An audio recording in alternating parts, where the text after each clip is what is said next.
you want to start? Sure. Welcome everyone to our meeting. Hope everyone had a wonderful Thanksgiving. So we have an exciting presentation today from Barry Simon of Oak Hill about alternative residential options being used at another state department. So we're going to hear from him and then we'll continue on our agenda meeting. So I'm going to stop the sharing. So, oops. I'm not sure how to do that. You already did. Did I stop? Okay. Yeah. Whew. You can't tell from this then. That's funny. Okay, Barry. For the committee, this is Barry Simon. He's the CEO and president of Oak Hill. Barry, and we'll let you take it away from here. All right. Well, thank you very much and appreciate your interest in this. This is the fun bunch. Gosh, Peter, our meetings are dry compared to here. So just to give you a little bit about my background as a reference point. So I am the current CEO at Oak Hill. I've now been here for 9 years, which time flies when you're having fun. But previous to that, I was the CEO for 21 years at an agency called Gilead Community Services, which is an agency that provides services primarily in the DEMIS system. But we are, Gilead was primarily a residential and case management provider of services.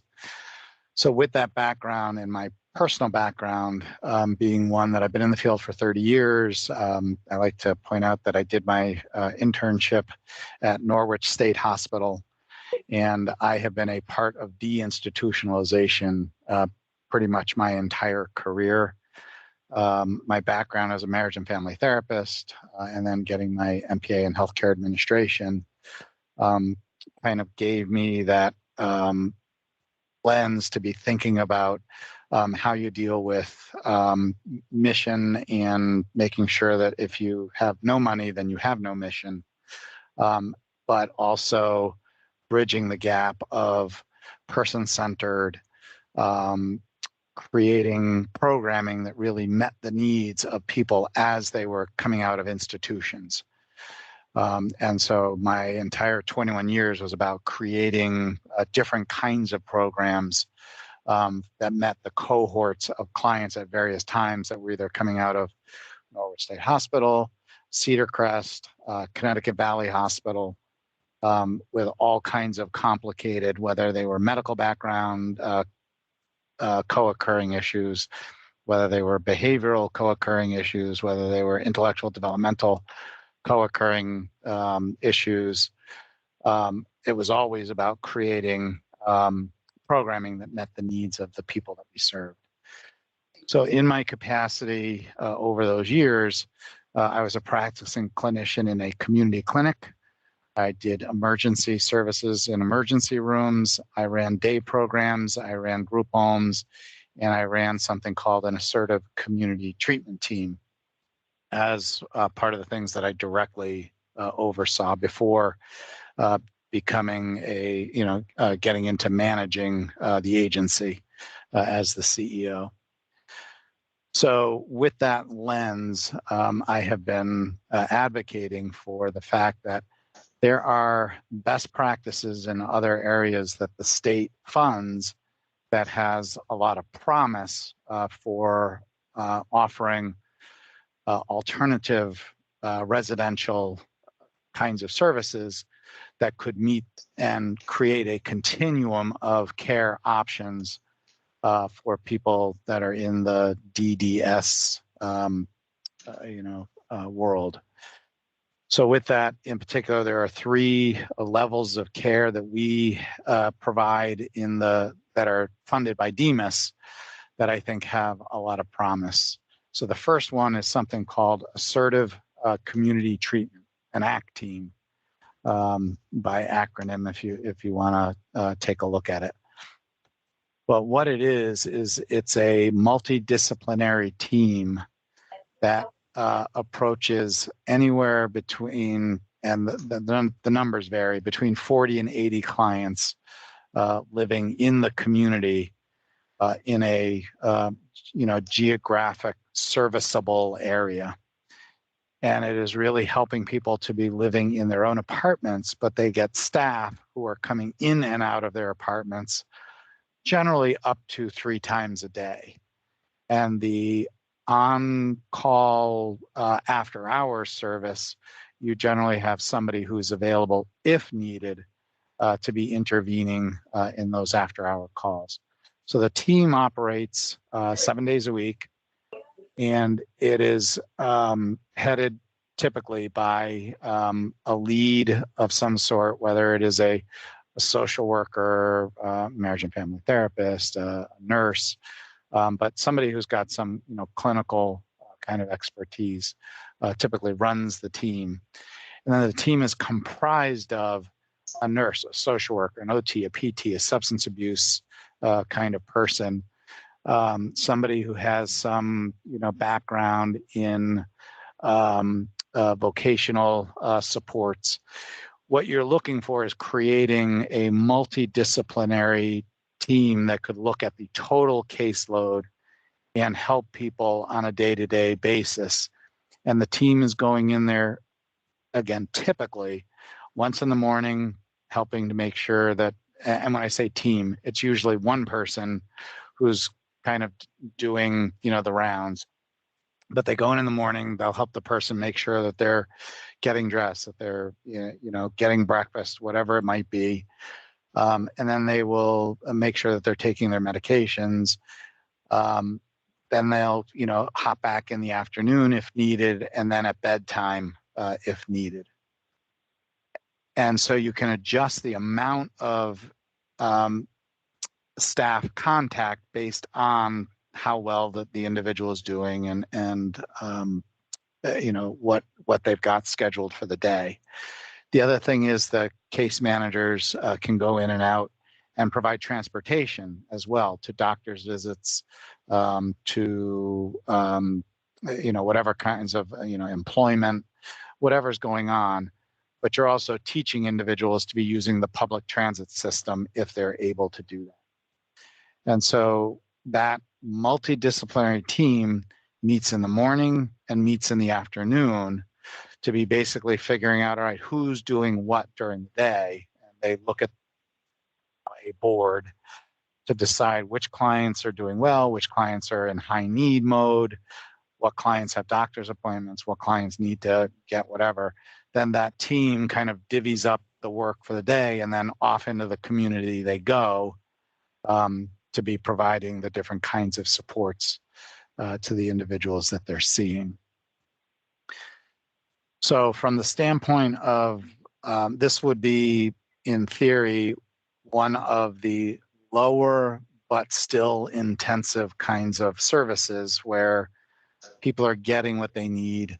The staff are there from 8 in the morning till 8 at night, and then there's on call from 8 at night till 8 in the morning. But again, 7 days a week, this is happening.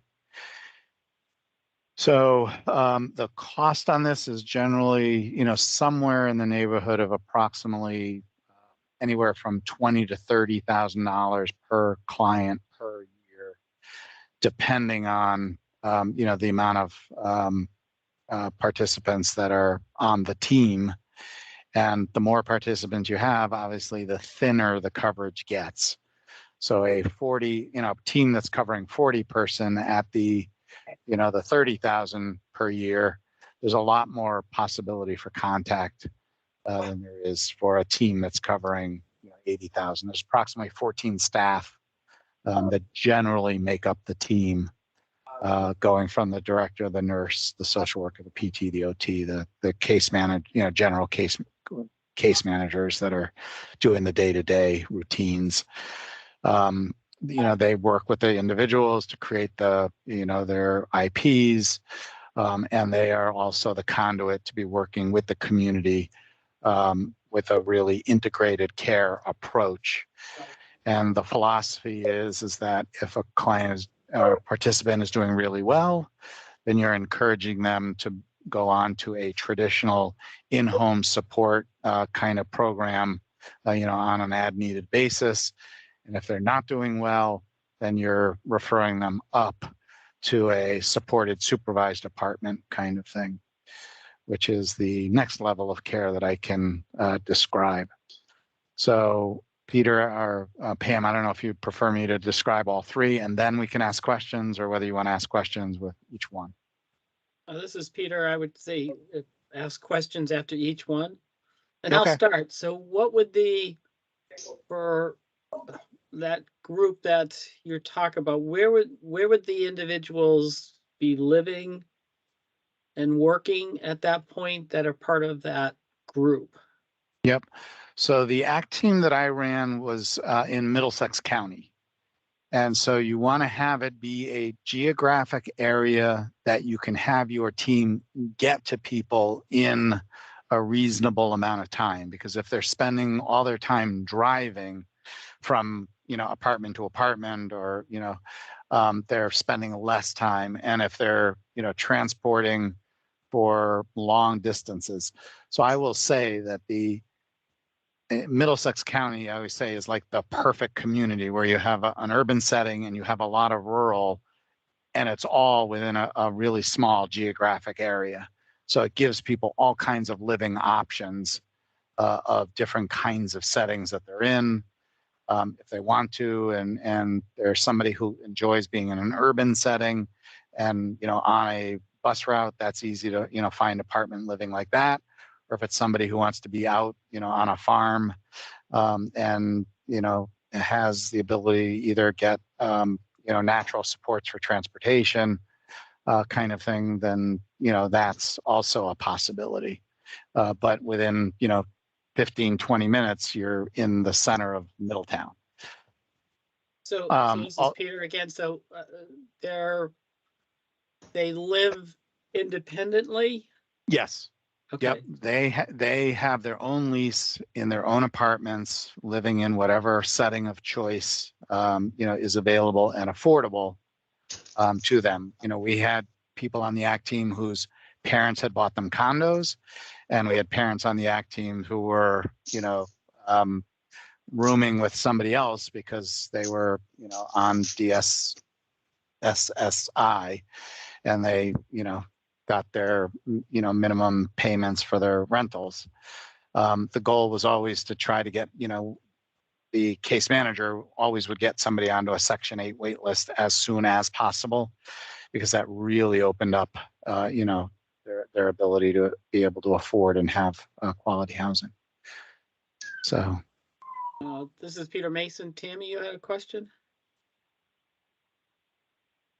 So the individual isn't funded, it's paid at different rates based on their levels. Nope. Like you said, $30,000 and then it gets spread around or whatever, or I'm just trying to decide, how we do our budget. So I'm trying to figure out, like, are each of them having their own individual budget and get services based on their need, or is there a per cost?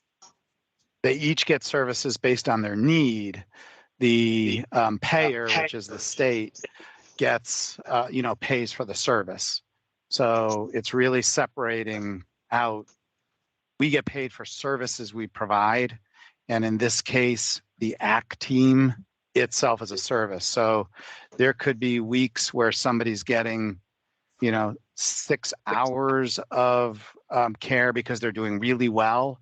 And so you're just going in the morning and you're going in the night, and or maybe 10 hours a week because they're also getting some support. Or you could be having somebody who's getting 80 hours of support a week because they're having a horrible time adjusting with something, or just really challenged because of something that's happening. But so you the don't department get paid. You don't get paid differently. You get paid for the team for the same. You Correct. get paid. Your team gets paid the same amount regardless of an individual's need. But and I get it. Their needs fluctuate. Yeah. Good times, Yeah. bad times, whatever. Yeah. But you get paid exactly the same for each person. and the team decides how many hours the person is going to get, fluctuating based on how well Their needs. their Yeah. needs are. Okay. Yeah. So it is everybody, just one cost. correct. Yeah. So everybody Okay. gets what they need at whatever time they need it. And we're able to, and that's why I said you really got to think about how many people a team serves. And I will say that when I started, the team served 50 people. Over a 10-year period, the team was serving 80 people with the exact same amount of money because the state didn't increase the money, they only increased the census.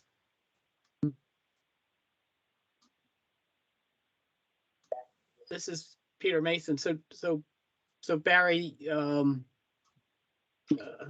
Oak Hill would receive $30,000. I'll just use that. And that then would be for this group of people. And who decides how many people are in the group? And what happens if the provider finds that the group they have needs considerably more supports? Is Yep. it you Yeah, eat so it, just you think lose of it, or it's how does that yeah, work? it's all the same. So the state, and again, I'm trying to remember, but the state contract was for $1.2 million. And so for $1.2 million, we got the 14 staff and we provided the 24/7 coverage. And there were, and I'm going to go with the beginning. In the beginning, there were 50 slots for that $1.2 million. And so if we had a slot opened up, Demas would refer the next client in because we had a slot that opened up and there was somebody on the wait list that needed the services. And so, case managers or, but in Demas world, it's the lead mental health authority that decides who is, when a slot opens up, who's the next referral that comes in for the slot. So Demas is really, I guess, I always say, think of Demas as the managed care company that is managing the people that they're funded to manage, and they're knowing how many group homes, how many supported apartments, how many, case managers, how many ACT teams, how many outpatient clinic slots there are. And they're just always moving people around so that they're getting the right service at the right time for the right need that's happening. And once you're in service, you don't lose service. You're in. Once you're in, you're in. So does each team have a specific catchment area? So when Demas makes a referral, is it only the person on the wait list for that catchment area? And yes, somebody else may be in a different catchment area?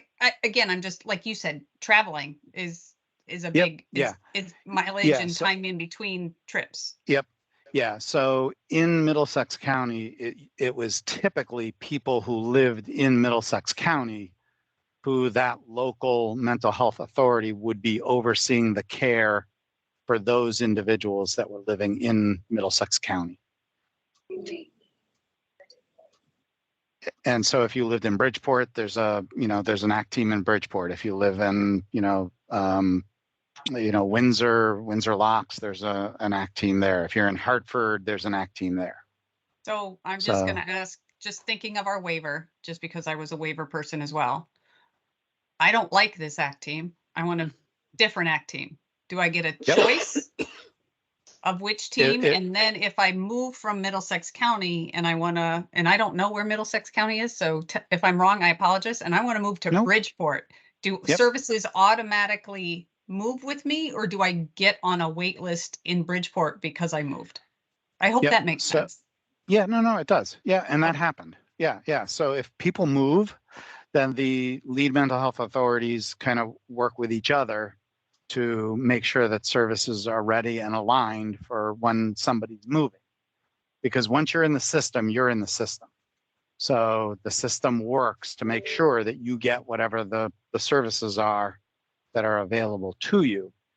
And that's the whole thing around needing to, in this case, DDS has to be aware of what services they have available in what areas, and make sure that there are referrals being made.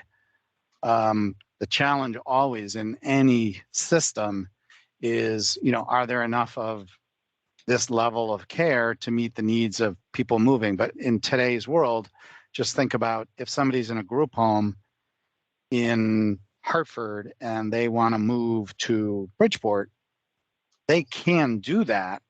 They have to go into the, the portal and go. So it happens, the same thing. It doesn't mean that they just automatically, that there's suddenly a bed in the exact house in the exact place they want. So, it's kind of the same process. Anybody else have any questions?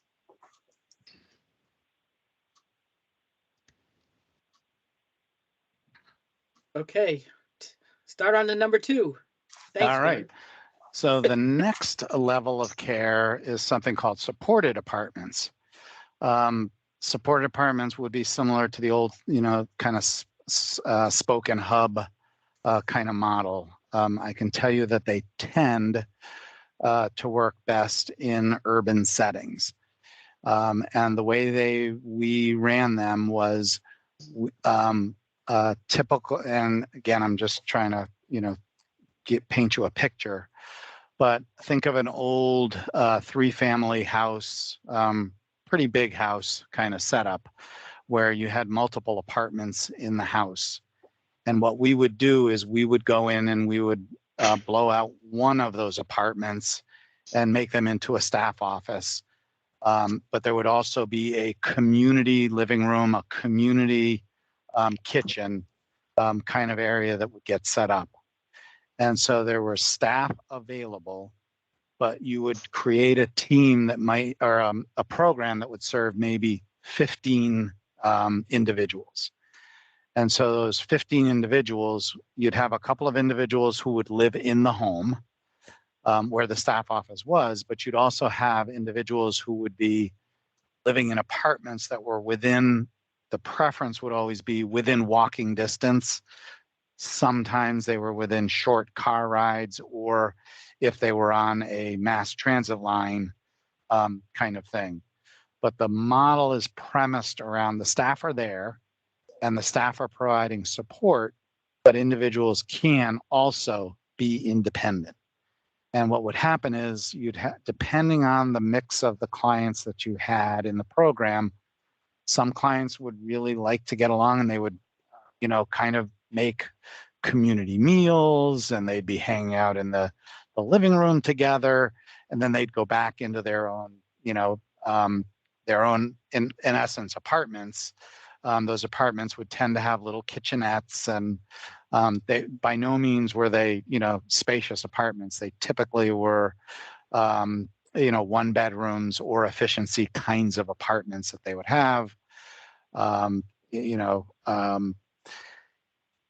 But the whole thing was around that there are staff available that you can have. The staff were also providing, going into people's apartments when needed, providing education around rehabilitative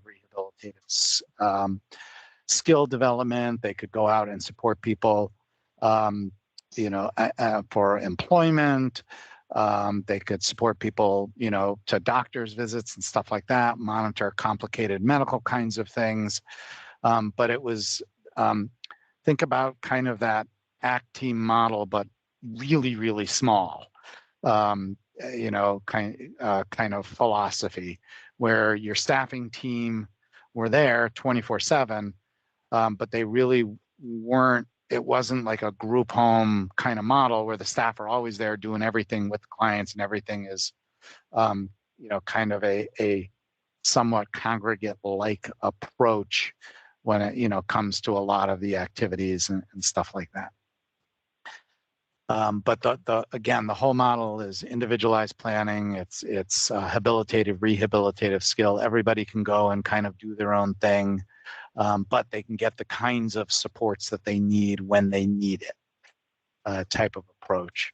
So, something like that, I don't know, may have cost, again, the state in that, $50,000 or $60,000 range per person type of model. Intensive services, there's, a nurse connected with the program, all those kinds of things. And then the next thing that so if there's any questions about that. This is Peter Mason. So Barry, is the between the two in terms of level of need, is one with less level of need than the other, or is it, can you give me an idea of that? Yeah. So the entire approach for me individually in designing our services and Demas's approach is everything is about a continuum. Every program that they create or level of reimbursement is about creating a program that creates options for people and meets the different needs of people. So thinking about this, that's why I was saying earlier, in the Demas world, in-home supports is called, just targeted case management type of thing, but it's in-home supports. Then comes the ACT team. Then comes the supported apartments. Then the supervised apartments. Then, the like ICF kind of thing. So it's all, or I'm sorry, then traditional group homes, then ICFs. It's all about creating this continuum. And like I was saying earlier, once a client is in, they are in. And so the department is responsible, in essence, for managing the client to be able to get the right service at the right time for whatever their needs are. And so individuals move up and down that continuum, and they can try things. And if it doesn't work, then they bounce back. Or if they're doing, having particular challenges, they can go up in level of service and then they can go back. But it's all about that constant ability to move throughout the continuum of options. So, but once you're in, you're in. Okay. So, but if I'm just trying to equate this to our system, so in some of those targeted case management individuals, those individuals would, the provider would be paid on a per visit basis. Mm-hmm. When you get to the ACT, you're now saying you're on a more of a master contract, so to speak, and the provider gets paid 1/12, and then has so many slots in that.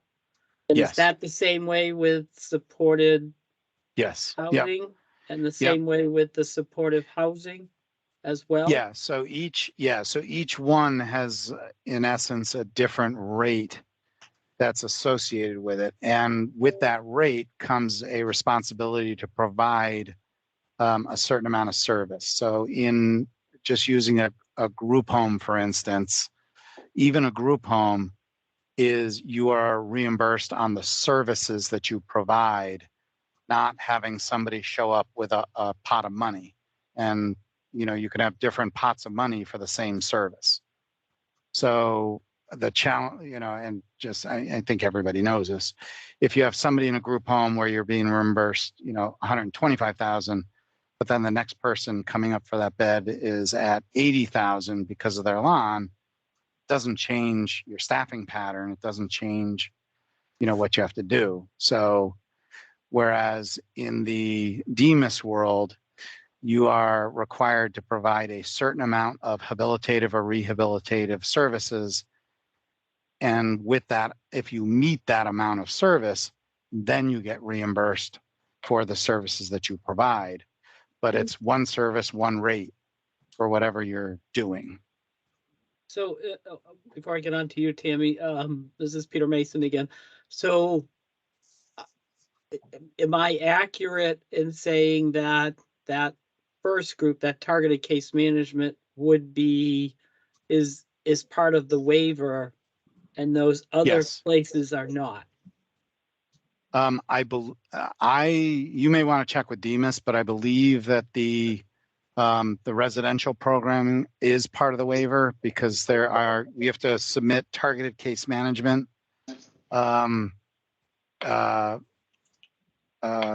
contacts for the group homes and for the supported and supervised apartments. The ACT team, I know that there was talk about getting them in the waiver, but I've been gone now for 9 years, so I don't know whether that ever moved forward or not. Okay, thank you.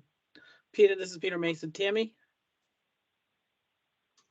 Hi, Tammy Vinegar again. Sorry, Barry. No, how many people in this level? About how many people were in that apartment? So the supported apartment program typically ran with about 15 people. And each one had their own like little apartment, like you said, with a little kitchenette type of area? Yep. So the way we would typically run them is if we could find a large Victorian that we could break up, or a typical 3-family that in essence would have 4 apartments. One of them we would make into a staff office spot. And then there would be 3 apartments in the house with the staff. And then the other, 10 or 12 clients would be in their own apartments within walking distance of that house. Okay. That's what that's why I was confused. I was like, I heard a higher number than bedrooms in an apartment in a place. And I'm like, are they sharing bedrooms or like okay. Yeah. And so then the other thing about the house is the house also ends up being a central kind of hub for those individuals so that and that's why I was saying we would and depending on the mix and people would come and go and over my history, there would be times where you would have, 10 to 15 clients who always wanted to eat together, who, wanted to picnic together, who, supported each other. And then you'd have times where there were like 3 or 4 that wanted to do that. And everybody else was perfectly happy, just kind of living their own lives and making, being with their own friends. So and it just. Who owned that place? So who owned the house? Who owned the agency. home? The agency owns. And then who owns the places within walking distance? Landlords.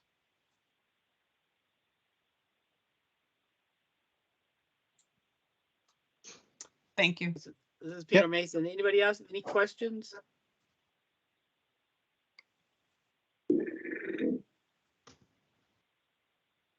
We have a quiet bunch today.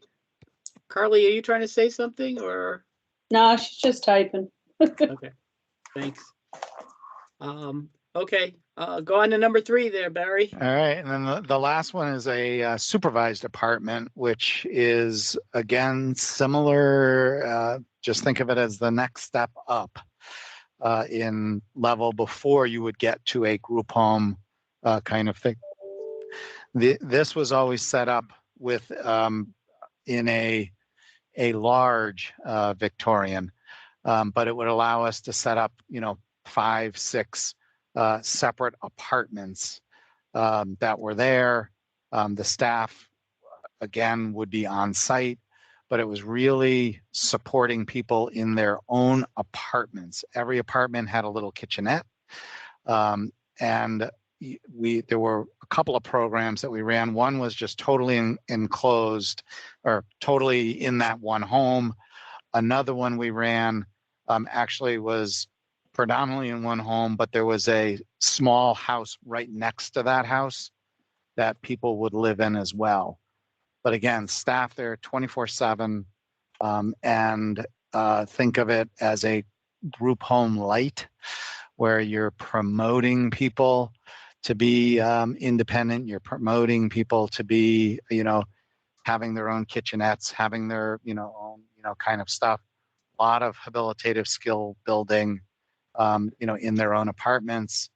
Again, the hope and the goal was always that, people could, this was oftentimes a step down out of a group home before they might be going to a supported apartment, or sometimes they would just skip right to the ACT team, coming out of, so all of these things are, again, parts of a continuum. But, there were clients that we would serve that would surprise us all the time and just want to leapfrog one or two levels and go into the next level of support. So this is Peter Mason. So Barry, we have supportive apartments, but they're in an apartment complex. So that's a little different than what you're talking about, correct? Yeah, correct. Yep. It almost sounds more, Peter, like the transition house we've been planning. Yes. Yep. That's Yeah. it. Anybody have any questions? This is Tammy again. Just how do you ensure everybody is being habilitative to be able to work their way? I know they can go up, but let's just say down. Successful to go down, Yep. and people don't get stuck in. Yep. How do you make sure it stays habilitative? I think in DDS, our CLAs, a lot of times people are, I don't mean this, and I hope you guys all know in the spirit that I'm saying this, they get stuck in taking care of the individuals, and they do a great job. And Yep. it's not as habilitative as what it sounds like you're explaining. So how do you Yes. ensure the services continue to be habilitative and not taking care of people? Yeah, so I made quite a few faux pas when I first showed up in the DDS world, I will say. And I used to talk to my staff about recovery. And I can't tell you how many times I got fingers wagged at me saying that people do not recover, kind of thing. And I was like, I interpret that as like recovering their lives. Like recovery is about like, how do you, become and enjoy being citizens in your community? How do you learn, independent living skills that allow you more independence? Like that to me is what recovery is about. It's not about like an illness that you recover from. And no matter how many times I said it, I just like gave up saying it because it was just, and I might as well, So to that end, truly, it is about a change in philosophy. So I share this somewhat openly and probably, in transparency, but probably my staff would kill me. I struggle with my staff all the time because of my personal background, my personal philosophy, and the belief in professional development for all staff. I came into a world that didn't really understand habilitative and rehabilitative skill building. And when I said these words, staff just didn't even understand what I was talking about, let alone what, my goals were. And I, again, going back 25 years, old school paper kind of stuff, I would be the clinician that would give my client a treatment plan, blank treatment plan, and say, fill it out, go home, fill it out with your mom, dad, fill it out with your guardian, come back. And, I don't care if you draw pictures on it, just, make it yours, come back and let's see what you mean. And then we would do this. And this is, back 25 years ago when everything was on paper. To me, I am a big believer in that we have to, in some ways, professionalize our staff, our models, our everything that we're doing in a way that the care stays from the heart. And we have staff who care beyond caring, who live, breathe, and die, that care kind of stuff. But they also don't understand clinically what they're doing with individuals. And I can tell you that, having come in and talked with my staff about like, what are you doing for family therapy with the parents, that are here? And they're just like, what do you mean family therapy? What are you talking about? And so it's a whole different concept of thinking about the professionalizing of our services in ways that we are teaching our staff what all of this is. DDS is, yes, they're paying us to care, but they're paying us for a service. And that service has to be something that we can show the outcomes and the impact of what we are doing. And, you know, and I say this openly, and I've said this to my colleagues. I mean, we're Oak Hill. I mean, we have resources, we are large, we have all kinds of stuff. And I pull my hair out because we have, you know, 1,000 staff that I am on a daily basis trying to get these old school, you know, staff members who care like there's no tomorrow to gain some insight, frankly, so they don't have to work as hard, because they work really hard doing things for people. They need to work, our managers need to work hard teaching our staff need to work hard teaching our participants skills. But this is a change in philosophy around how the system kind of works. And all of this is predicated, to me, on a professionalization of our services and a way to think about the things that we provide. And for me, it's clinically, what are we doing and why are we doing it? Heather, you had a question? You're muted, Still Heather. on mute. I'll never learn. Heather from Marrakesh. We provide supportive housing and apartments for youth with mental illness. So we have young adult services. So that's through our DMIS dollars. And so you're dealing with a whole different, from day one, family dynamic. So you're working with people who have young adults that maybe their mental illness was not evident until much later in life. So it wasn't, the families weren't born like, oh my gosh, who's going to take care of forever? And that it's a very different mindset of families and our employees, and then our, you know, what our expectations are. So in our supportive apartments, they can't live there forever. It's for young adult services. So once they're 26, they have to leave. They can't stay there forever. So DMIS gives us a report card on a monthly basis. How are they doing on their goals? And, you know, to make sure that we are getting people ready for their next level. And then let's suppose the group home through DDS services, and families are like, nope, got a CLA. That's what I'm doing. You know, that's what we achieved. That's what we fought for.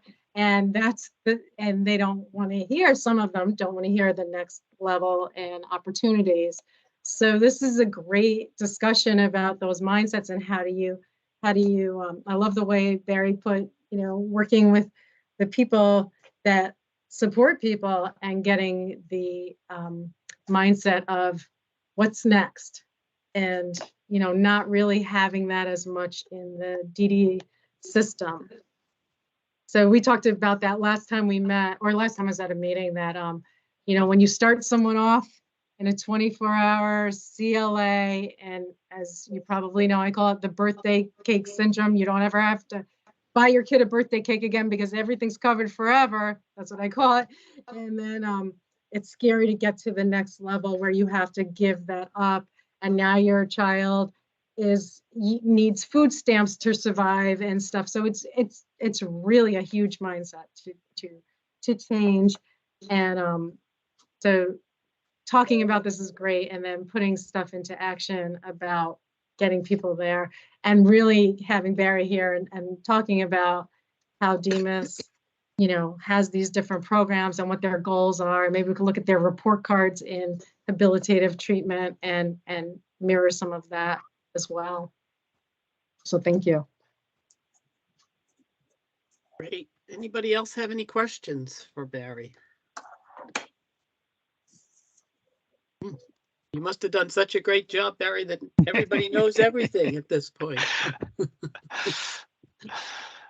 Oh, thank you. This has been very, very informative. Thanks, Barry. We appreciate it. All right. Well, thank you. Thank you guys for all the work that you're doing, trying to, you know, help to transform the system. Appreciate it. I'm happy to, if there are follow-up questions, please feel free. Will do. Thank you. All right. Take care, everyone. Okay, bye. Bye. Bye.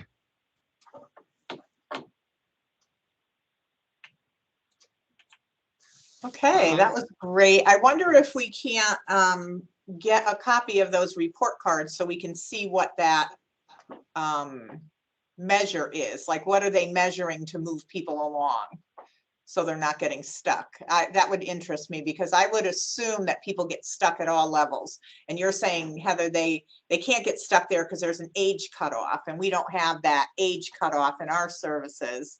The same with DCF, there's an age cutoff, and they have to go from DCF services to then, you know, wherever DMIS, DDS, wherever they're going. So it might just be interesting to see what their measure is to try to move people along. Is it so different than our IPs? Hi, it's Heather from Marrakesh. I'm not on mute. That's good. The report cards are like for the whole program. So habilitative goals, how many habilitative goals met are they showing progress? So it's not on each individual when the agency gets the report card.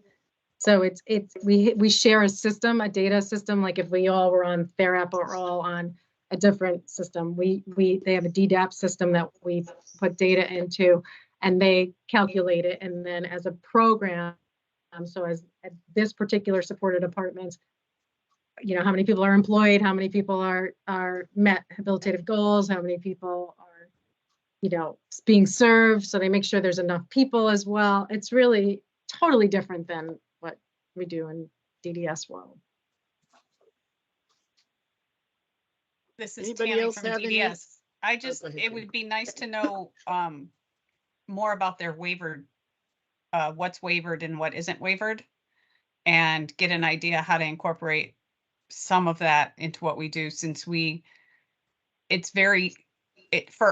looking at it from, I'm old. Okay, so I've been here for a long time. Going back to funding the program over funding the person is it's backwards for us. And I don't know if it's backwards. It could be, you know, the pendulum swings, but it goes back to funding the program and not the person. I understood what he said, that each person gets services based on what they need that particular week, which I think that flexibility is amazing. But it is a very different philosophy from our waivered service, that you get this many hours because of this, that, or the other. And so we don't have that flexibility. So I'd like to see how DMIS, what their waiver looks like, and what they bill and what they don't bill through their waiver in these different levels of programs. Yeah, And, well, and it almost, this is Peter Mason, and Deloitte has interviewed DMIS. And so they're going to be coming out a report, I think, towards the end of this month. And I think at that point we can then share that. I don't think, I think maybe the group home is, and then that first targeted case management. I'm not too sure the other ones actually are waiverable, and which is a different kind of thing that we would have to look at. That you know, we get so much money from the waiver that, you know, that would be very difficult for us to move in a significant way to, you know, back to that kind of system. But as I said, Deloitte's looking into that, so we'll be able to get more information. I do have to say that I have to leave at 3 o'clock today, so Pam's going to take over for me as soon as I finish. So I just, if you want to bring up the agenda again, Pam, and then I'll go through my stuff. Yep. One of the things I am going to say is that, you know, we're should be releasing either today or tomorrow the first phase of our transition should be coming. That all those documentations should be coming out for providers. We've made some changes. The first big change we've made is that we have decided not to make the second phase mandatory for providers. We're strongly encouraging providers to do it. We're hoping they move forward, but we're not going to mandate them to do that. And that's a big change. We've also To been, do what, Peter? I'm sorry, this is Tammy Benegate. To do what? The second So part of what? the second phase of the transition was going to be mandatory, that anybody who had a congregate setting had to put in a transition plan. We've Okay, now changed that. That's no longer mandatory. okay. It's going to be strongly encouraged, but not mandatory. We've also tried to look at some of the timelines and stuff. So to give some bigger windows for providers to put in and for the regions to be able to review those plans. As that comes out. So we've have the transition document that we shared with the group that's been gone through so many machinations. So hopefully it's ready to go. And we have a template, a transition template that we've worked through a lot that providers would then use to help them to go through to develop the plan. One of the things we're also putting in there is going to be a survey to providers, just so that we can get a handle of how many, excuse me, how many agencies are interested in the first round. We're trying to balance our resources. So that if we know that there's going to be a lot of in the beginning, we need to then shift how we're going to do stuff with Deloitte. We're anticipating there's not going to be as many in the first phase as the second phase, but we just want to make sure that our theory is correct. So hopefully providers will fill that out so we'll know how that's happening. And as I said, and the other piece to it was one of the things that was holding all this up was a budget template, and there came up to be a glitch in that. So we're going to pull that out and then we'll disseminate that a little bit later, but we wanted to really get that initiative started. So hopefully that will either come out today or tomorrow, just so we can at least say we started this first phase. In terms of, we have, Pam, I'm gonna let you do this. We have minutes for the Yep. last two meetings, so we'll have to get that sent out to the committee, and then we'll try to do them all at our next committee. We'll kind of get all that stuff down, so we have the minutes there so people can see what we're doing. The Meals on Wheels funding, we're at this point, we're gonna be adding that to our waiver. So we're going through the waiver amendment process. So that should be included. I think that waiver starts, if everything goes right, it should start, I think we can start like in February, but don't hold me to that. I know that we're working through that though. That's what I was told too, February.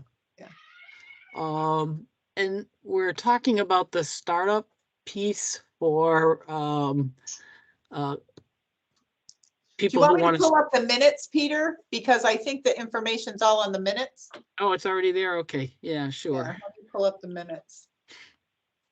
Oh, not those. Those aren't the minutes.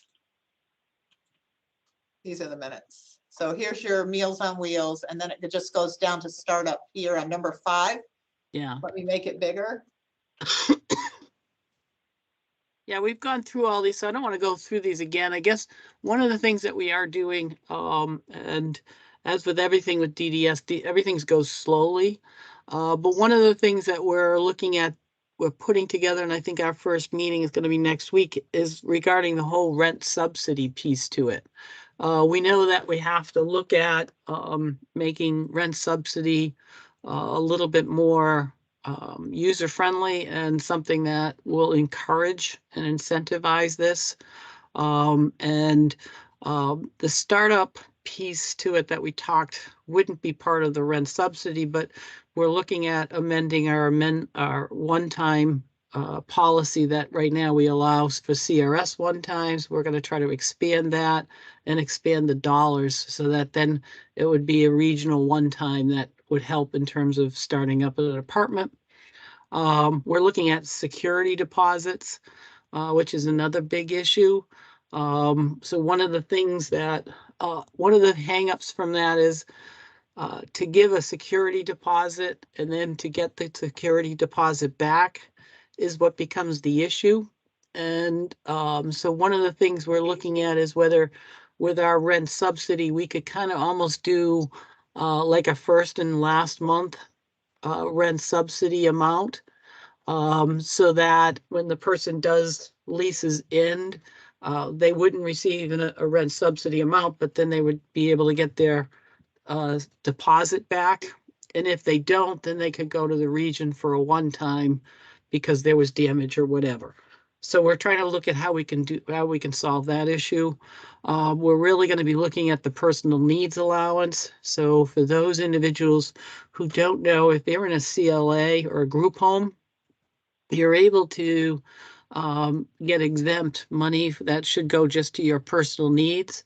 And so if you're getting revenue from either your benefits or from wages, you're able to set aside money before they even do any of the calculations.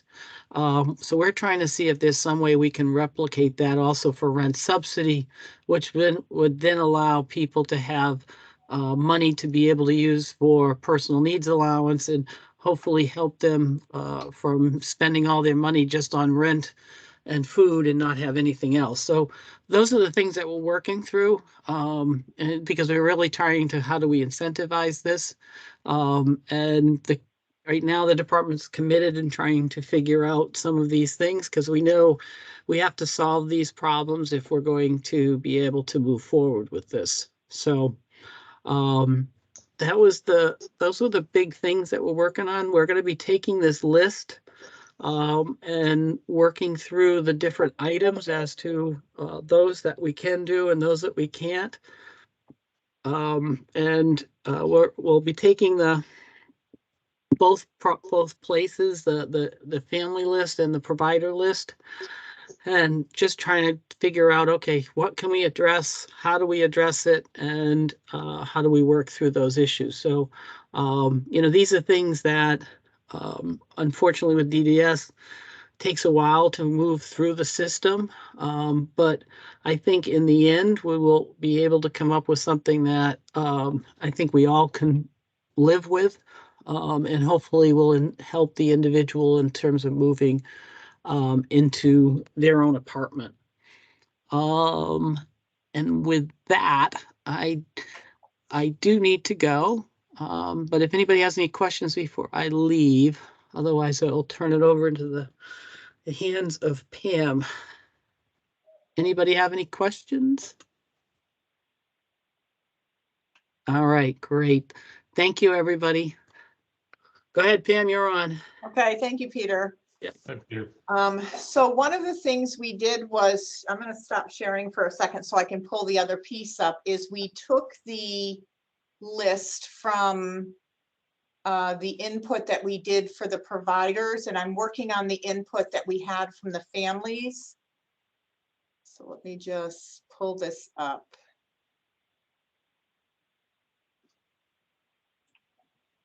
Just so you can see how we were putting it in order.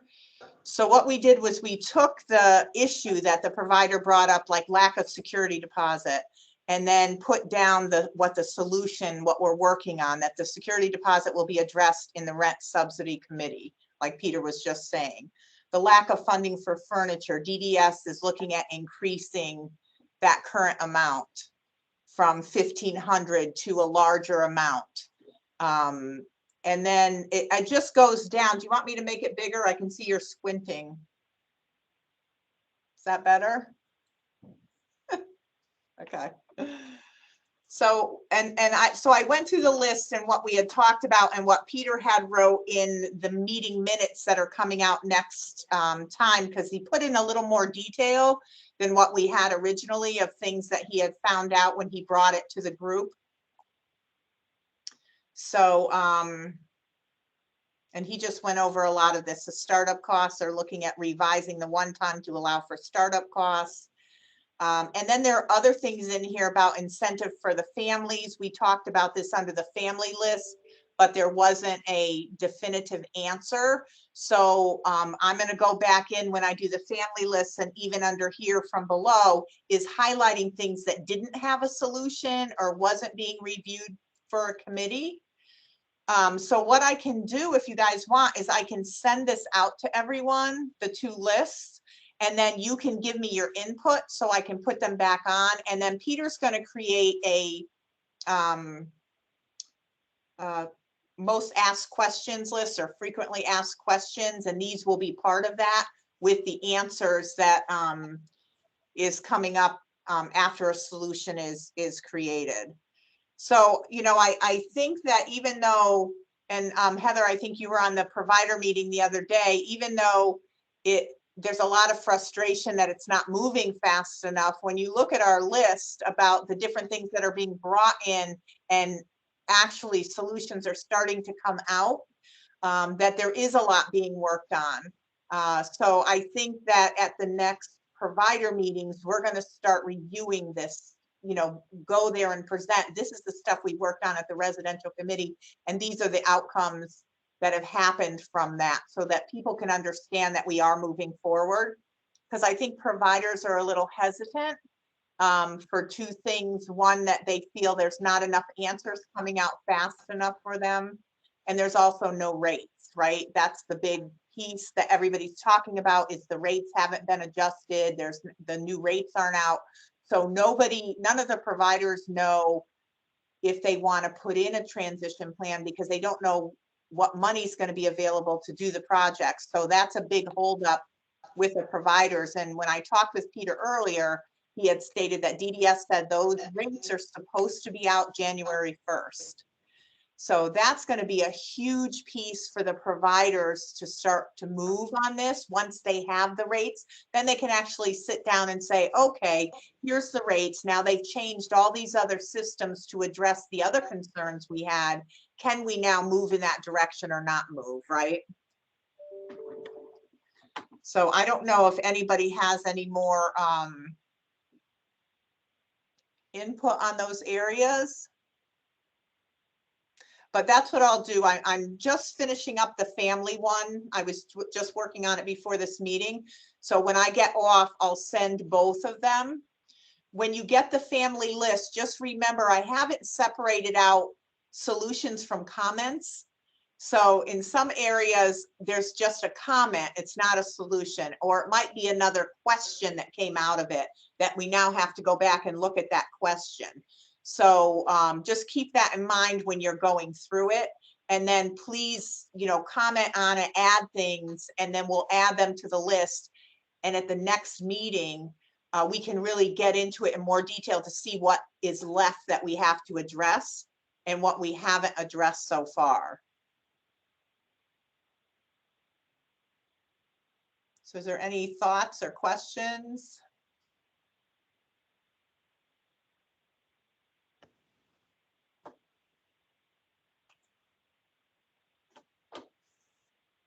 No?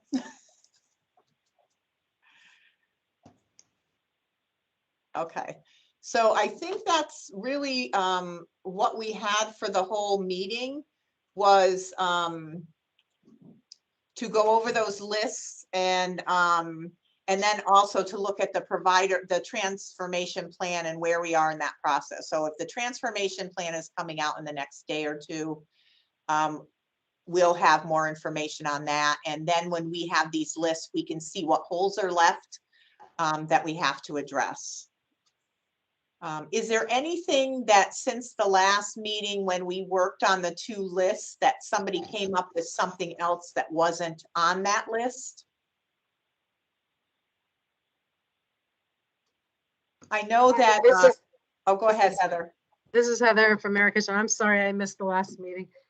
And so you might have addressed this, but you know, we've been working with landlords, like, so we already support a lot of people that live out in the community and live with landlords, you know, non-related to us. And so when people move into buildings or something, we try to start relationships so we could maybe figure out where would be great for kind of cluster settings. And I know there's some new developments going on, which is great. So I feel like that, you know, is definitely something to be working on, with developing relationships with landlords and doing that. And I think, I'm assuming a lot of agencies are doing that, not just us, because you have more with proximity. And even if somebody doesn't have 24-hour supervision, but if you know someone else is in the building and you do know that the staff, are there, that it's easier for that transition. So I find that very easy. What I've been finding hard, and a comment that was just made to me today was so we do already have homes that are for people specifically that have behavioral needs or specifically that have medical needs. And one of the managers that supervises a home where a lot of people have like 1-to-1 staffing or 2-to-1 staffing, one of the managers said, we have to have, no matter what, 4 overnights on, even though there's only 5 people living in the home. And it's very, because that is, so moving out into the community is very person-centered. Like, this person wants to move out in the community. They want to have their own apartment. They want to be proximity to people. That's easy. Not easy, but that's, a goal that is very person-centered. When you're saying you want to turn a home into 100%, everyone that lives here is a lawn 5, lawn 6 or 7, and, has severe behavioral needs, that it doesn't seem as much person-centered. It seems as more facility-centered, and that's what I'm finding a hard thing. And if that's really where the plan starts, as far as transforming homes into certain types of homes, it's just not person-centered, and it's hard because you have all different people with needs. And if I put 2 more people into that one home that already has 4 overnights, I could be talking about 6 overnight employees, and we know that that's not really a good model to have that many employees in a home with that few amount. It's just being in the field and at Marrakesh for 36 years, I know it's not the right way to go. So that's what's tripping me up. I'm just being honest. And yeah. No, I think that's a good point, because as we're moving through, and what's happening now, as we all know, there's openings sprinkled right throughout the whole state, and nobody's filling them. We have openings at our agency and we're not filling them because there's already too many people with complex needs in those environments, and we just can't add another person. So as we're looking at moving people to independent, maybe the next stage has to be, what are other environments to work with people who aren't moving into independent living? What are the other environments or choices? So maybe they have to have another stage. Maybe this is the first one to get the independent living one set up. But after that, we need to start looking at what are other environments for other types of needs, and what works and what doesn't work. Because you're right, Heather, we know that you can't put sometimes even 3 people with complex behavioral needs in the same home, because they're just feeding off of each other. It doesn't work. So if there's not a mix of people without complex needs and people with complex needs, how do you balance that, right? Yeah, I'm just being honest about it, and I know it's part of the long-term goals. Like, this is a home for people with complex behaviors, or this is a home for people with complex medical issues, and we like to see people turn. Like, sometimes people need a feeding tube, and then sometimes they don't. If you really work with them, and then I don't know. It's just a hard philosophy for me to get to the facility instead of the person. Well, one of the things that we started working on was that transition home type model. So it runs with 24-hour staffing, but everybody is in their own living space. There isn't a group home per se. There's a group of apartments that have maybe central areas so staff can go in and help different people. And I'll be presenting that model at the next meeting. But when we presented that to central office and to OPM, it was the caveat of both. It will help people from group homes move to more independent because they're moving into their own apartment, but they have 24-hour staff, right? So we can see how they're going to do before they move completely over. But it will also give us a look at people who aren't working well in group settings at all. Is it another environment that is better for that they're living independent, but they have 24-hour staff because it's shared within that small group of apartments? So yeah, Peter, go ahead. This is Peter from Mark Inc. of Manchester. So Pam, I'm glad you mentioned that, because honestly, that wasn't even on my radar screens of something to think about, to be honest with you. I was just thinking that all we could do was transition our 24-hour into just kind of a supported living model and call it a day, but obviously with a little bit more monitoring. So what you're saying is much more intriguing to me than what I was envisioning previously. It's a stepping stone. It allows people to live in their own space, right? But have that access to staff and maybe be able to just go right next door to a friend's place to visit, but they have that 24-hour staff. So I am going to do a presentation on our model. We're in the middle now of looking for a lot of land in order, because it's all been approved. The problem we're having, and you won't be surprised at this, is that it doesn't fit into a lot of the zoning because there's 5 studio apartments. So they call it multiple apartment buildings, even though it's going to operate as a CLA. So it doesn't fit in a regular residential housing. They won't let us put it there. So we're trying to figure out where does it go? You know, I guess it's commercial. So it's an interesting spin. I know you shake your head, but they're not letting it go in residential.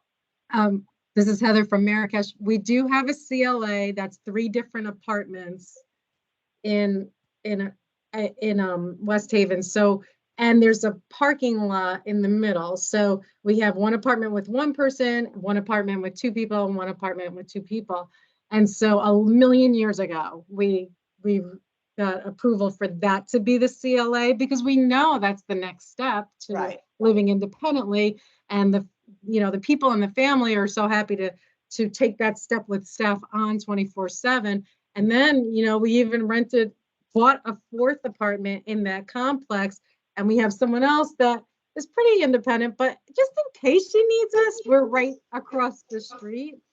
So that's what we did. We found apartments that were already there, and just across the parking lot, you could see through the window of one of the homes, or one of the apartments, and that's been so successful. That program is really successful. Right. So maybe, Heather, after I do the presentation on the transition house, maybe the next meeting you could do the transition on that model, so that we can start to see what these other models are that people would be able to go into and be more independent and still have the level of supports that they need.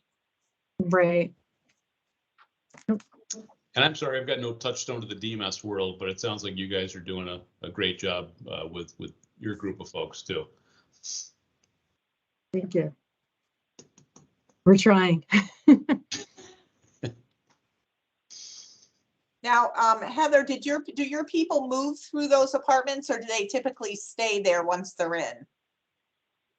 So this is Heather from Marrakesh. In the DMS apartments or the DDS CLA? The DDS ones that you said that you have licensed as a CLA. So it's funny because the people living there now are different than the people we built that. We had the foresight to say this is going to be a CLA, even though it's 3 apartments, maybe 20 years ago. So the first set of people that moved in there are now elderly, and none of them are still there. Some of them are in their own apartment or in like a smaller CLA group home, because now they have a lot of medical needs. They need to be inaccessible. Like, this is not an accessible kind of home. There's steps up to the place. So we still support them, and they're all in different levels of support now. And I'm trying to think, one person's on their own, and the rest are pretty elderly, like, over 75 and doing well, but not in that apartment. So now this is the newer cluster, and now it's all this. They were all women at first, and now they're all men. So, but they stay once they've been staying in their apartment, like they haven't been switching. We do have an opening for the person that lives on their own. So they're kind of fighting over, hey, maybe I want my own apartment in this cluster. But they're pretty consistent in living there.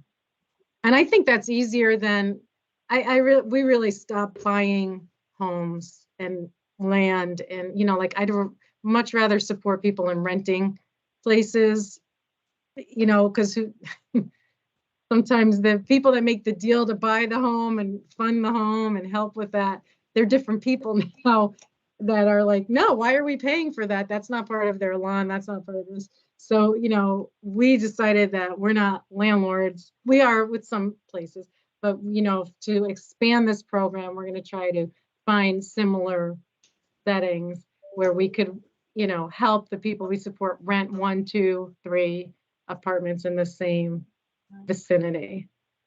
Now, Kathy, Kalo, I think you're on.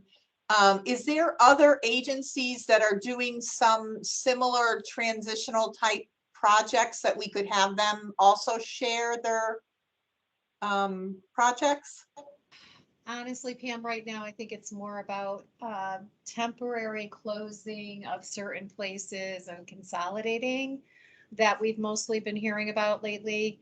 I definitely will talk with my resource managers about if there's anybody that's come forward with anything different.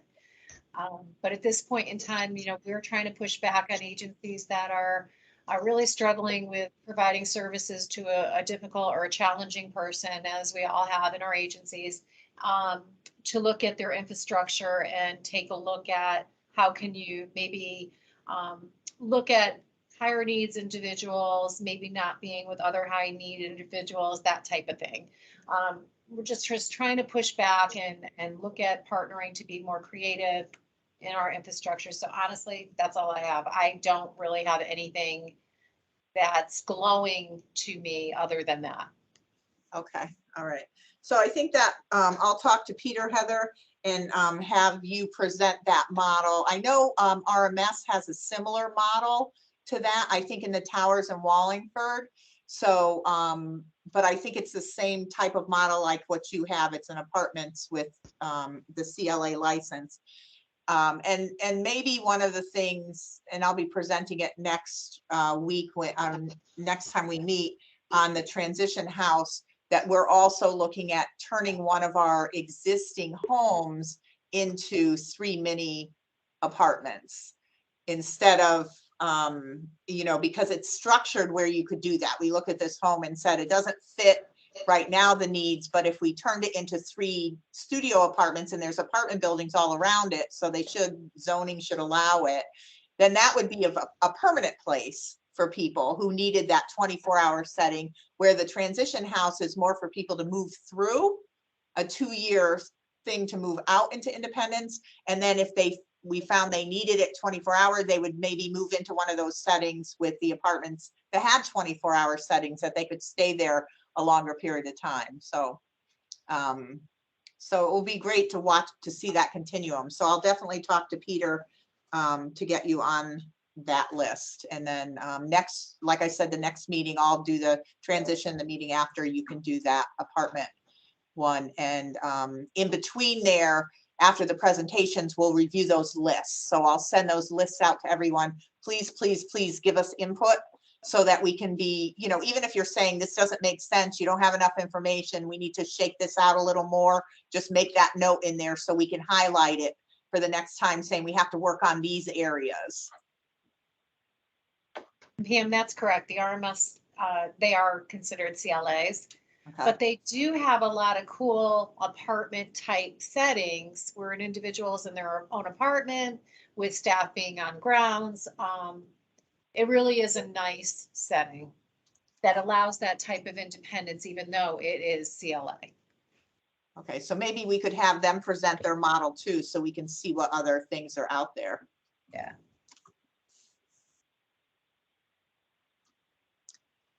Okay, I think that's all that I have. Does anybody else have anything we needed to add? Or any other concerns or thoughts that we have?